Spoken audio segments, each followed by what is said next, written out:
조선시대 왕들의 질병과 건강관리법을 파헤쳐보는 제왕의 질병. 갑산하님은 이상곤 원장님 나오셨습니다. 안녕하세요. 네, 안녕하십니까. 이상곤입니다. 좋은 아침입니다. 예, 좋은 아침인데요. 이 낮에는 확실히 봄 기운을 느낄 수 있는 것 같아요, 요즘은. 예, 많이 따뜻해졌죠. 예, 이런 봄에는 나른해져요. 예, 그렇습니다. 예, 그래서 이럴 때 어떻게 해야 되냐 제가 선배님들한테 여쭤봤더니 예. 봄나물을 먹어라. 예. 예, 점심에. 그러면 예. 좀 이게 생기가 돋지 않냐 뭐 이런 말씀하시는데 이게 사실일까요? 네, 우리가 봄나물이라고 생각하면 그 이제 아주 여린 잎이 올라오는 그런 광경을 우리가 생각하지 않습니까? 예. 사실 이래 봄 자체가 스프링이듯이 그 여린 나물의 어떤 잎들이 아주 무거운 자기의 몇십 배 되는 땅을 뚫고 올라오거든요. 그런 힘들을 우리가 먹는 것이죠. 그러네요. 예, 그걸 먹게 되면 우리 몸에서 이제 겨울 사이에 간이 굉장히 이제 많이 억눌려 있던 것을 풀어주면서 우리 몸에 생기를 돋아 넣는다. 이렇게 해서 나물을 먹어서 우리 몸에 생기를 돋아서 봄을 잘 이제 우리가 즐길 수 있도록 그렇게 만들어주는 거죠. 봄나물 중에 가장 대표적인 게 냉이잖아요. 그렇습니다. 예, 저는 냉이가 딱 생각나는데 이 냉이 어디에 그렇게 좋을까요? 냉이가 제일 좋은 것은 보통 두 가지가 있는데 예. 하나는 이제 간에 좋고 네. 하나는 자궁의 이제 출혈이라든지 이런 부분에 굉장히 좋습니다. 보통 이제 책에 나와 있기로는 이제 냉이 자체가 본래 이제 8월 달에 보통 삭을 틔우거든요. 예.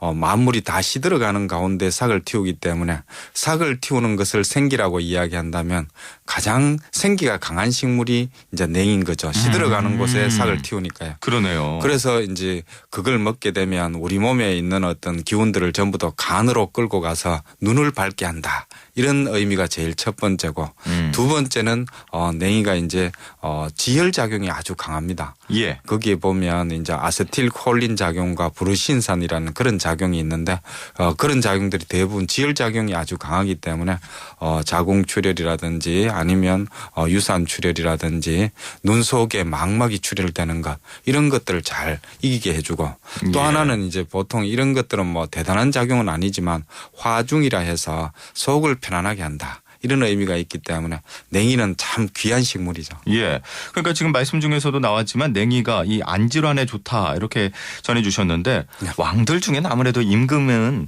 여러 일들을 많이 하다 보니까 스트레스도 많이 받고 눈이 나빠지는 경우가 많을 것 같은데요. 예. 예. 냉이 나물 자체를 우리가 이제 정말 왕들이 먹었을까 이렇게 예. 한번 궁금해요. 자료를 쭉 찾아봤거든요. 사실 자료는 거의 없더라고요. 특히 이제 조선 왕조실록을 전부 다 이렇게 한번 넘겨서 찾아봤는데 전혀 없고 유일하게 나오는 게 어디에 나오냐 하면 정조 임금이 봄날에 화성을 행차를 하셨거든요. 예. 화성에 이제 자신의 아버지였던 사도세자의 무덤이 혈융원이라는 곳이 있는데 거기에 이제 행차를 했는데 자신의 어머니인 해경궁 홍씨의 환갑을 기념해서 그까지 가셨는 것이죠. 네.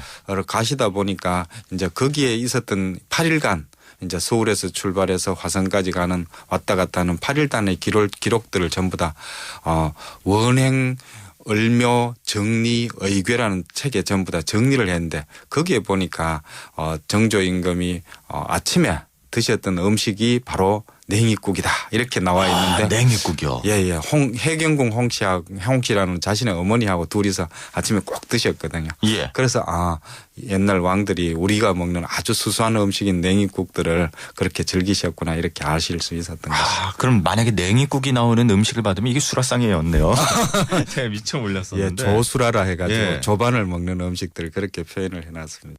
정조 임금이 화성에 간 정확한 이유가 궁금해요. 정조 임금의 아버지가 사도세자거든요. 예. 그 어머니는 해경궁 홍씨였는데 사도세자가 우리가 알다시피 뒤주에서 비참하게 죽지 않습니까? 그렇죠. 자신의 아버지였던 사도세자의 죽음을 본인은 너무 안타깝게 생각했기 때문에 본인이 굉장히 화가 많았거든요. 예. 그래서 본인이 죽었던 질환 자체도 종기였지 않습니까? 예.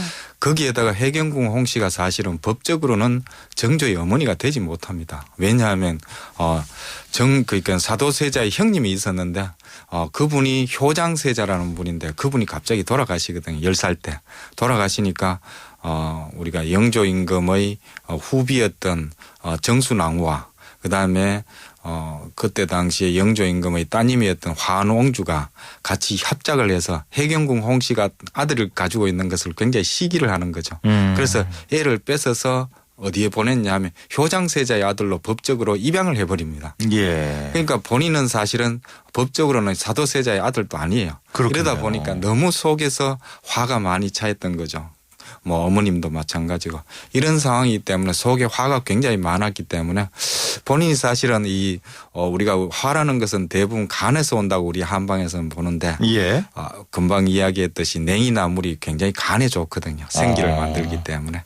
그래서 냉이나물은 아마 정조 임금이 먹었을 때 굉장히 도움이 되지 않았을까 이런 생각을 해볼 수도 있습니다. 예.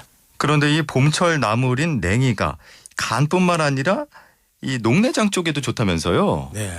보통 우리가 냉이 종류가 여러 가지가 있습니다. 예. 뭐 물가에 사는 냉이도 있고. 물가에도 살아요. 예. 땅바닥에 보통 사는 것도 있고 그다음에 산 속에 사는 것도 있고 이런데 황새냉이라 해서 물가에 사는 것들은 대부분 물을 잘 배출해야 우리가 살지 않습니까? 본래 녹내장이라는 것이 뭐냐면 눈 속에 각막이 있지 않습니까? 예. 각막이 있는데 각막하고 수정체 사이에 물이 흐르거든요. 눈에 눈물처럼 흐르는데 그걸 방수라고 이야기합니다. 이 방수가 잘 흐르지 않고 멈추게 되면 이제 그 물이 이제 눈 시신경을 눌려서 시각이 자꾸 좁아지거나 시력을 못 보는 것을 우리 한방에서는 청맹목통이라고 이야기합니다. 푸르다는 것인데 예. 지금 현재 녹내장이라는 것이 푸를 녹자를 쓰는 걸 보면 옛날이나 지금이나 사실 상통한다고 볼 수 있는데 황새냉이를 먹게 되면 대부분 눈에 있는 방수가 잘 빠져나가서 녹내장을 예방하는 효과가 크다고 그렇게 나타나 있습니다. 예. 보통 뭐 춘곤증에는 봄나물을 먹어야 된다 이런 말이 어디서 제가 얼핏 들은 것 같은데 이 진짜 효과가 있을까요? 춘곤증이라는 것 자체가 우리가 봄이 되면 우리가 발진이라고 이야기하는데 예. 우리 몸에 이제 새로운 에너지를 많이 필요로 하지 않습니까? 그럴 때 이제 봄나물 자체가 가지고 있는 어떤 고유한 품성 자체가 뭐냐면 자기가 땅 속에서 자기의 몇십 배 되는 땅을 밀어 올리는 그런 힘이거든요. 그런 힘들을 통해서 우리 몸에서도 겨울 동안 억눌리고 찌들어 있던 신진대사가 그걸 활발하게 해준다 이런 의미가 있기 때문에 봄나물은 봄의 춘곤증에 굉장히 좋다 이렇게 볼 수가 있는 것이죠. 예. 그게 이제 경국대전 영양편에 보면 뭐라고 이야기했냐면 본래 이제 봄에는 봄나물을 먹는다. 그게 이제 경국대전이라는 게 조선의 법전인데도 불구하고 봄나물을 먹는다. 봄에는 봄나물을 먹고 그다음에 꽃이 필 때는 꽃으로 화전을 먹고 이런 식으로 먹는 것까지 다 정해놨는데 특별히 이제 임금들도 봄이 되게 되면 이제 따뜻한 봄날에 맞게끔 음식을 먹음으로써 자신이 다스리는 팔도를 몸으로 느낀다 이런 의미가 있기 때문에 여기까지 들어야 되겠네요. 지금까지 갑산한 의원 이상권 원장이었습니다. 고맙습니다. 네 감사합니다. 좋은 봄날 되십시오.